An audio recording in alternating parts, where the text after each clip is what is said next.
Excuse me, I'm Jerry Brown. I'm a retired social studies teacher from Perry Meridian. Social studies, I've loved history.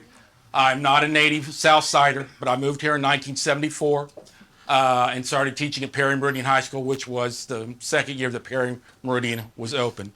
And I like sports history. That's one of the reasons why I wanted to do the basketball team. And I suggested the Kautsky program. And if you like the program tonight, come up and see me. If you didn't like it, Barry will be glad to meet with you.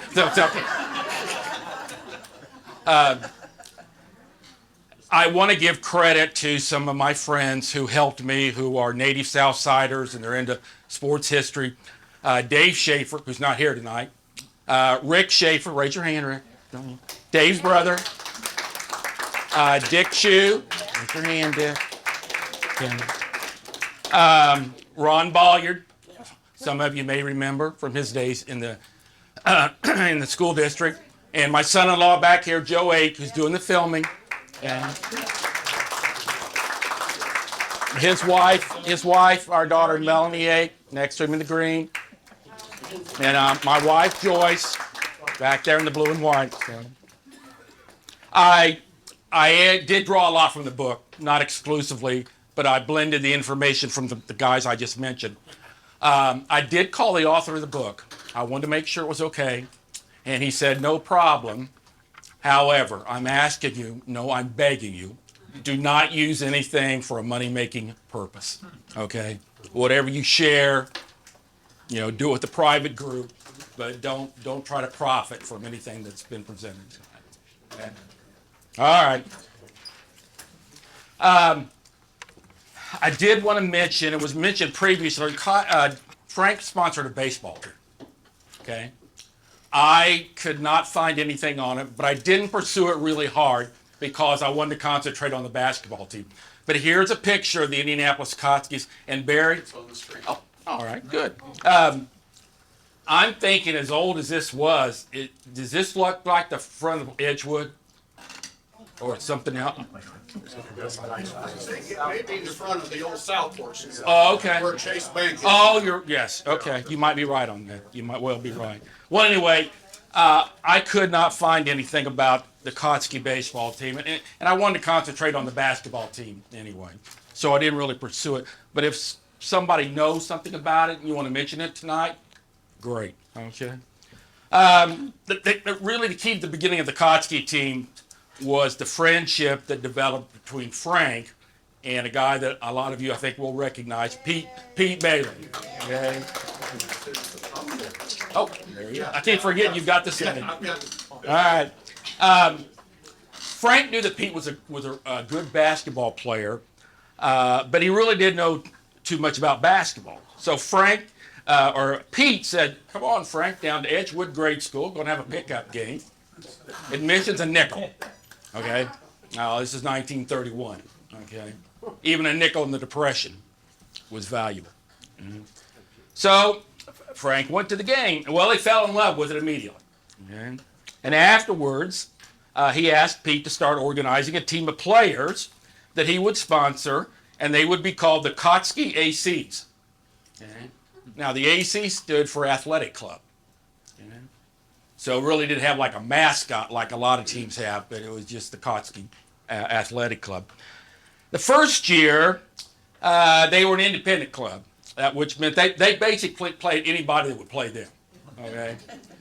And Pete got his brother to play for the team, plus some Indiana Central graduates and some IU graduates. And I'll mention some of those in a little bit. On game nights, this was just mentioned, but I'll go over it again. On game nights, Frank drove his big Chrysler to the game sites.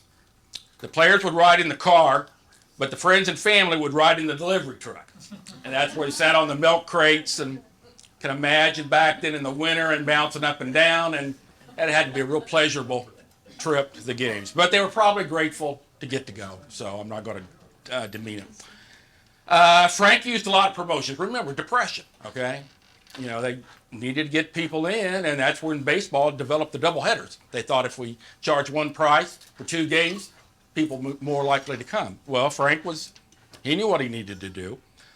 So one promotion was that they would give out 2 turkeys every game. Okay? So your game ticket was a chance to win a turkey. Another one, I like this one. They also would play against barnstorming women's teams. Didn't even think they probably existed back then, but they did. The Hoosier Demons and the Real Silk Girls Club. Okay. In early February of '32, they entered the Central States basketball tournament, and they won it. Now they're still amateurs at this point. Okay. They defeated a team named Bond Bread. You know, back in these days, there wasn't the big money people didn't really sponsor these. It was local people back at the beginning. Bond Bread. I looked up Bond Bread, and I think they originated in Philadelphia. Well, they defeated them, and then the next year they became professional. When they turned professional, Frank hired Abe Goldsmith. Abe Goldsmith was a local sporting goods store owner who sold a lot of basketball-related equipment. So he was kind of a natural to get involved with, and he became the business manager. And he would sell the tickets, and he'd help promote the games. So he did a lot on the business side for Frank. Ticket prices, 40 cents for reserved seats, 25 cents for general admission.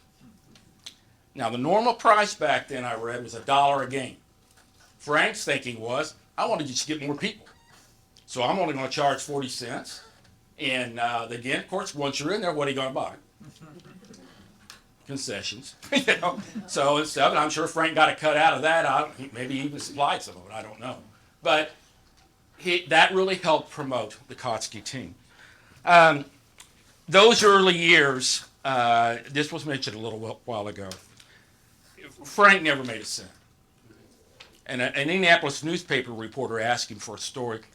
Frank, why do you continue to support a team that doesn't make any money? Frank's answer, I just like to see him play. My kind of man. Okay. Many times they played their games at the Armory on North Pennsylvania Street. But as they grew more popular, they started having some games at Hinkle. Hinkle, I found out reading this, that was a big draw during this era for all teams because it was big and they could get more fans in. That really helped the Kautskys, I think, through the years because that was the big draw, or one of the big draws. Apparently, Frank could get pretty emotional during the games. One account that I read said he rarely sat on the bench. Instead, he straddled the atmosphere above the bench. Okay? He lives and dies with every missed basketball or missed pass. When he forgets and wears his hat to a game, it is a sad article once the game is over. He will stretch it, pound it, and on occasion throw it down and stomp on it. If Frank got upset with the player, he might just go right out on the court and start yelling at him, right during the game. The players didn't think anything about it because in their minds, he's paying the bills. He can say and do what he wants to. Okay, so they didn't really have a problem with it. Frank soon realized he needed a superstar, somebody though that would draw people in to make them want to come back after they had watched maybe a game or two. Well, he found his man, John Wooden. Okay, and John Wooden, of course, gained fame first at Martinsville High School, leading them to state championships. Then he went to Purdue, where he was a star, helped lead them to conference titles. And he was the perfect character guy for Frank. John Wooden was a devout Christian. He was a clean-cut guy. I've read that he was the most hard-nosed players ever on the court. And that he was just a natural leader. So, you know, who wouldn't want a guy on your team, okay? So he talked to John. Well, John initially did not want to play. Some things in it enter. One, they played a lot of their games on Sundays. Being a devout Christian, John had a problem with that. Okay? Sunday afternoons were typical back in those days. You know, no NFL, no TV. In the wintertime, they were looking for something to do. Okay? Most of us in the room can remember stores were closed on Sundays. There wasn't a lot of other competition for the buck back in those days. So Sundays was a very typical day to have a game. So that was one reason. Another reason was that keep in mind the travel conditions back then. Okay, no interstates. Okay, they traveled state highways in the middle of the winter. Probably had to get onto county roads to go to some of these places. Snow plowing equipment was probably minimal. Those weren't fun trips. Okay, I mean, as far as getting there and back. John also was living in Dayton, Ohio at the time. And so he'd have to drive from Dayton just to get, if the game was in Indianapolis. If it was played out of town, then that was just even more mileage. He did play, the free throw accuracy. This is a great story. John Wooden was a great free throw shooter. He had hit 99 in a row. Well, Frank was at the game. Wooden hits 100. Frank jumps out of the stands and runs around the court and gives Wooden a $100 bill. $100 in the Depression. Okay? All right? Here's the best part of the story.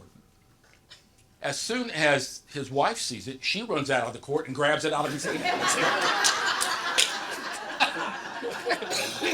John said, I guess I knew where that money was going to go. I just think that's a great story. Great story. John played for the team for about 10 years. Toward the end, it was kind of off and on. He got out, I think, for several reasons. One of the big ones was the travel. It would just, that would be hard on him. Plus, he described a typical road trip. They would get up on Saturday, drive to a place like Sheboygan. Okay? No interstates. Yeah, Sheboygan. Play the game on Saturday, spend the night, drive up to Oshkosh for a Sunday game, okay, and then drive back home. Now, all the guys on the Kautsky team back then, they had regular jobs. I mean, they did make enough money playing basketball to support a team or a family. So they all had Monday jobs. Well, by the time they finished the game on Sunday, took their shower and so on, drove back home. John was getting back to Dayton at like 6 o'clock in the morning. Well, he had to go teach, and he'd maybe not up all night helping to drive, but a lot of it. That would wear on you. Okay, I mean, that would wear on you. So I think that was a big part, the treacherous driving conditions. Plus, I think he wanted to devote more time to his coaching. Because he Dayton, then he eventually went to South Bend Central, and then he was at Indiana State for a couple of years, and then he went to UCLA, and that's where we get to know him and find him. Probably the greatest college coach ever. 10 national championships in 12 years, 7 in a row from 1967 to 1973. But I think Indy can take pride, the Kautsky can take pride that John Wooden played for their team. I think that's really significant. Okay. Frank and another Indianapolis guy, not Indianapolis, but another owner decided to form a new league. Paul Sheets was the guy, and he was with Firestone Tire and Rubber in Akron. Both of them were pretty shrewd businessmen, and they felt a league that had the best teams from around the Midwest would draw a lot of fans. So they called the league the National Basketball League, not the National Basketball Association we know today, the National Basketball League. The original members were the Kautskys, the Akron Goodyears, the Akron Firestones. They must have liked basketball in Akron. The Toledo Crimson, the Lorain Ohio Fisher Foods, Fort Wayne Chiefs, Kokomo Celts, South Bend Guardsmen, and the Muncie Whips. Apparently the Kautsky team and the Firestone team, they were the class of that league. On that team, when they started turning professional, a few of the names were Clarence Big Chris Christopher from Butler at 6'7". Charles Stretch Murphy from Purdue at 6'7". I'll talk about him more lately. Oh, there he is. That's a big picture Stretch. There's a great story behind him related to where he grew up in Marion. And Frank Baird from Butler. Now, Frank Baird, some of you might know him. He was a longtime coach here in Indianapolis, refereed basketball and football games for years and years. That's how I knew the name. He was still refereeing when I first moved to Indy. here was something I thought was pretty good too.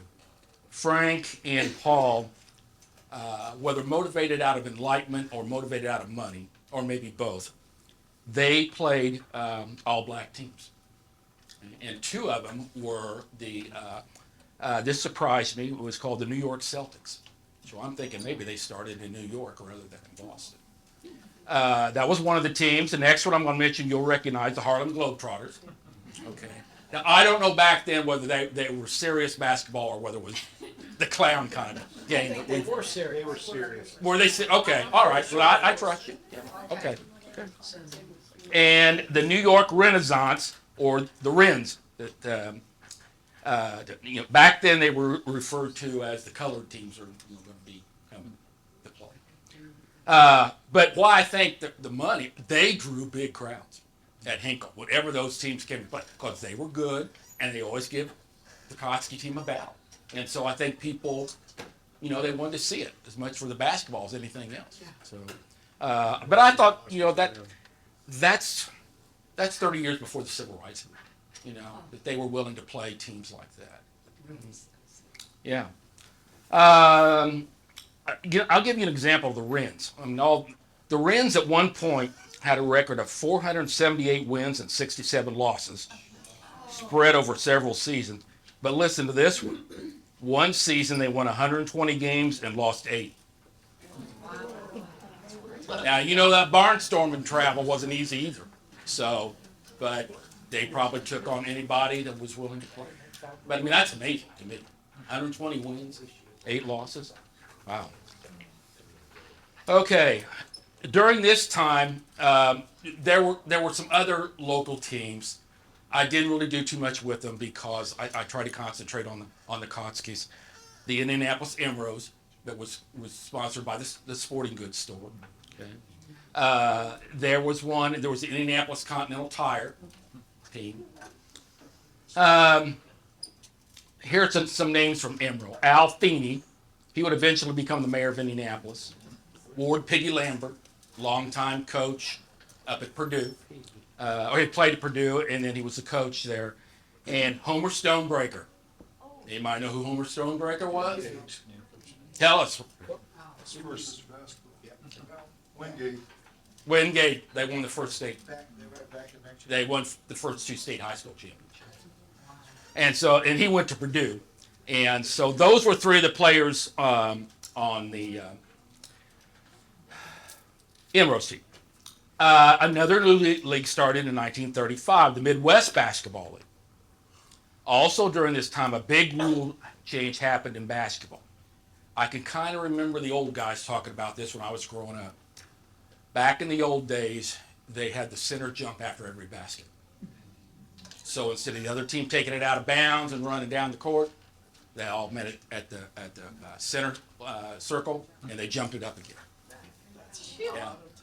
Now, John Wood was quoted as saying, "I wish they'd have had that my whole career," because he was one of these guys who was up and down the court. But that slowed the pace down, obviously.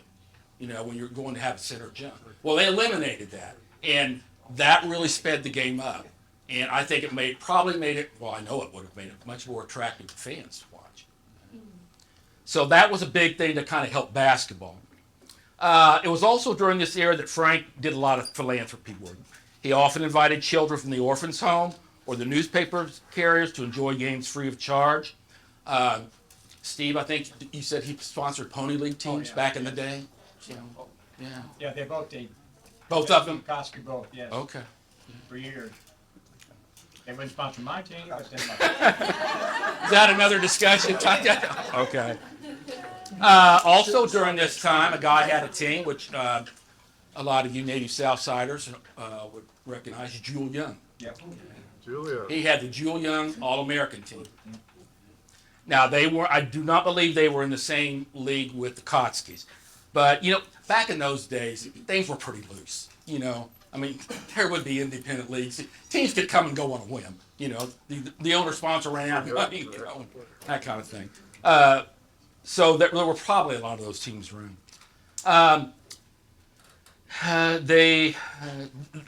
This is the Jewel Young team. They barnstormed around the Midwest, most likely playing any teams that would play them. John Wooden retired during that era. He retired at some late 30s there. But Frank, he got a couple more good guys. I know the first, well, actually, I've heard both of these names, but I didn't know that much about them. Bob Dietz from Butler and Paul Curly Armstrong from IU. They were really good players back in the day, and they played for Kautsky.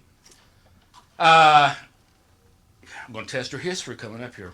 The 1941-2 season looked really promising. They were undefeated through December, to the beginning of December. Played a game on December 6th and won. They played a game the next day and won. Then what happened? Oh, come on. You're all going to go back to high school. December 7th, 1941. Pearl Harbor, okay? Well, that just decimated the league because the guys either volunteered or they got drafted.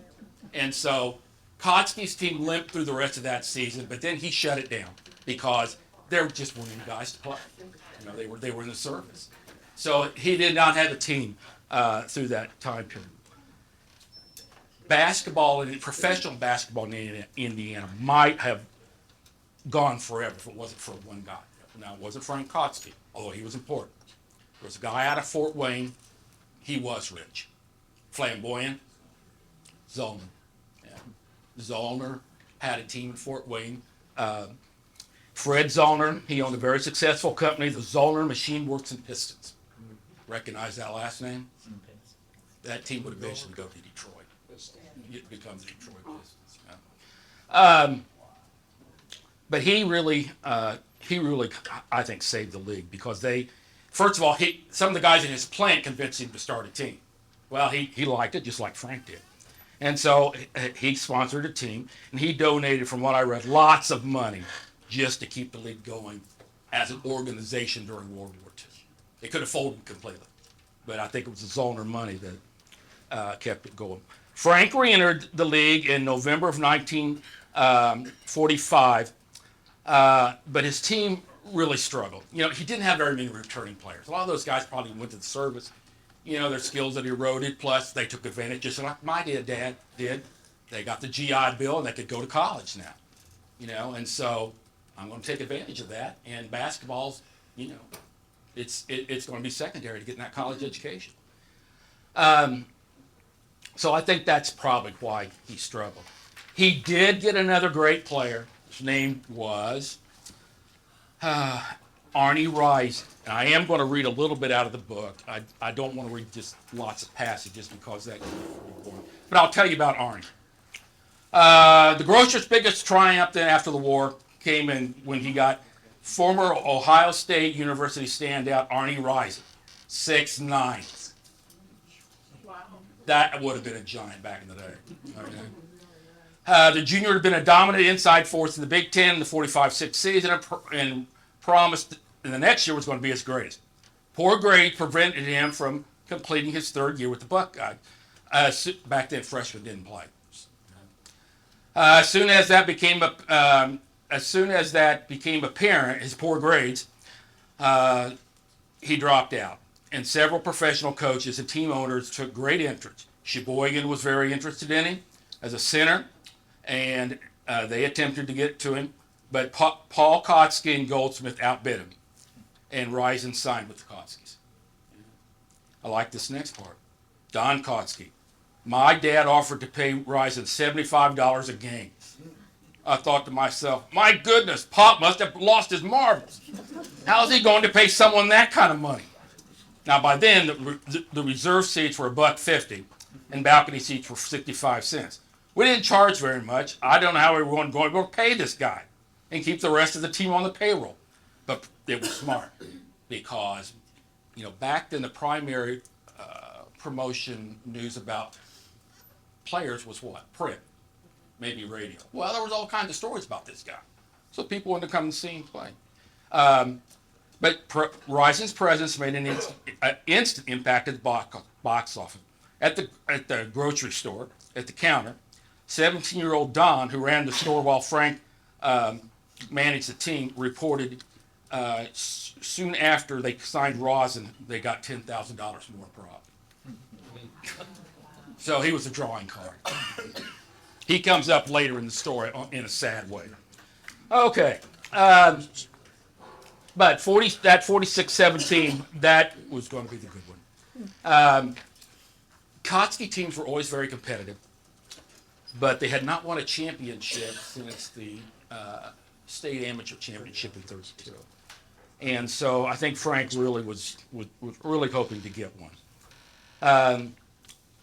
They went to what was called the Chicago World Tournament, which was invitational only back in those days. And they took college teams, they took barnstorming, they took a lot of teams. Okay. Well, they got to the final game and they defeated the Toledo Jeeps to win the game. Frank had his long-awaited championship. After the game was over, there was a wild celebration on the court. I like what Frank said to a reporter. The reporter asked Frank's reaction on winning the championship. All Frank could say was, "God bless everyone." I love it. That was the high point. After that, things began to unravel. The summer of '47 was a chaotic one for both the Basketball Association of America and the National Basketball League. There was a rival team that started up, the BAA. This was made up primarily of teams from the big cities, New York, Philly, Boston. Interesting how they got started. Back in those early days, they had the big places, Boston Garden, Madison Square Garden, but they were only used for hockey, the NHL. Those owners began, we've got this great facility that's only being used maybe every other third night during the season. Let's start a basketball team. Or a basketball, that's what they did. Okay. And now the Kautskys were not a part of it initially. Okay. And so they were still in the NBL. But the next year there was a mini absorption by the BAA and the NBL. Only 4 teams from the NBL would get absorbed. Well, the Kautskys were one of those. The Rochester Royals, which became the Cincinnati Royals, which became the Kansas City Kings, which become the Sacramento Kings that exist today. Don't ask me how I know this. Joyce bugs her. I have to bring this stuff up. Anyway, the Minneapolis Lakers, their big draw was George Mikan, the big man. Okay. And let's see here, the Fort Wayne Pistons.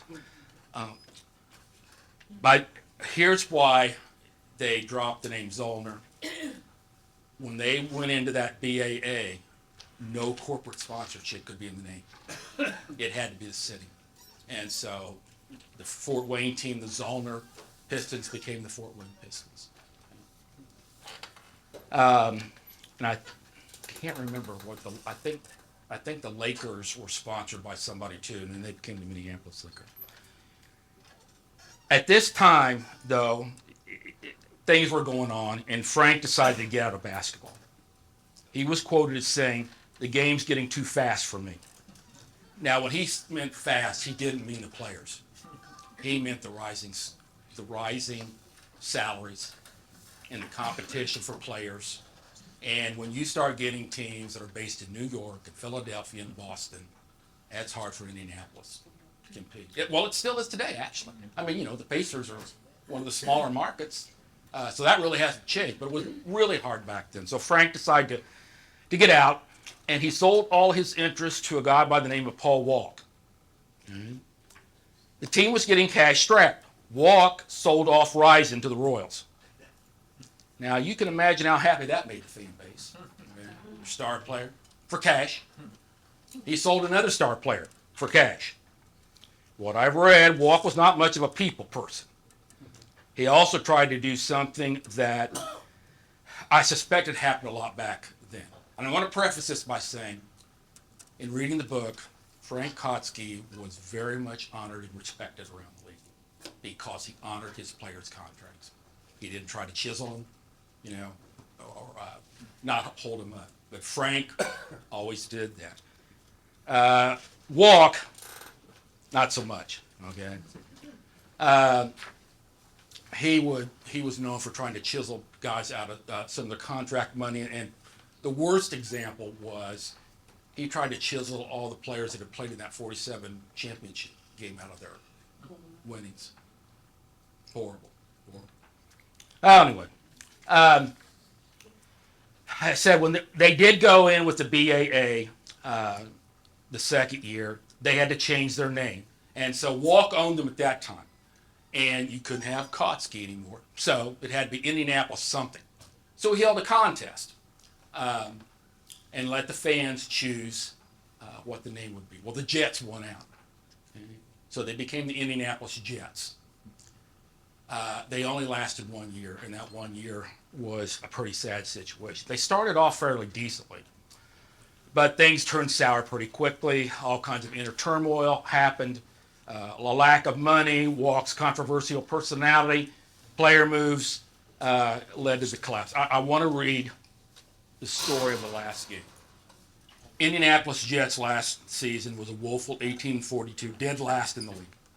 In the final game at Butler Fieldhouse, Hinkle as we know it, was a pitiful microcosm of what happened that year. The Indianapolis News reported continual yipping went on between the coaches and players, with a goodly supply of swearing easily audible from the fans that were there.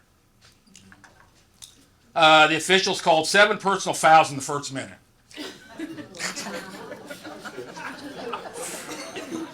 You wonder what kind of style of play that was, okay?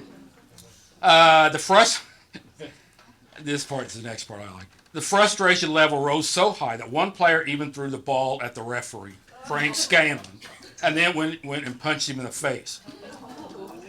Midway through the game, the head coach, Bert Friddle, got so upset he went into the stands to challenge a fan to a fight. Okay. It was pure pandemonium according to the game. At the conclusion of the game, Walk turned on his heel and stormed off the court. It was his exit not only from the gym, but also from the game. He and the Indianapolis Jets never returned to the ranks of pro basketball. Now, the BAA that was left and the NBL had one more final merger in 1949. That became the NBA that we know today. Okay. Kautsky's or the Jets weren't even issued an invitation to join them. I suspect for 2 reasons. One, they were on financial problems, inner turmoil. Plus, a team was granted a franchise that ended up having a rather infamous history. They awarded a franchise in the NBA to the Indianapolis Olympians. Right. And they were point shaving, which means they took bribes to miss baskets, and, so the gamblers would win. But that didn't come out right away. But the people in Indianapolis were actually, I think, pretty happy because those guys back then, there were 4 guys from that Kentucky team that made up the original Olympians roster. And so they had also all, I think, been together and won the 1948 Olympics. That's why they chose Olympians, because that team won the 48. Well, the point shaving comes out and the scandal comes out, and then the league censors them, and the Olympians faded away. So they only existed about 4 years. And then we didn't have professional basketball in Indianapolis again until the Pacers. When I talked to the author, it was amazing when I talked to the author yesterday. All I was wanting to get is it okay if I use it? He goes on about the cost. That's the best story you'll ever know. He starts all this. And I said, yeah, I'm kind of getting to know about it. He said, I just think it's amazing. It's a little grocery store sponsored a competitive. I said, yeah. And he did tell me this, before I forget. This September at the Indianapolis Historical Society, they're going to have a feature exhibit on the pioneers of the hardwood, based on this book. So I would encourage you to go down and see that. I will probably be first person in line. That's all I have. Thank you.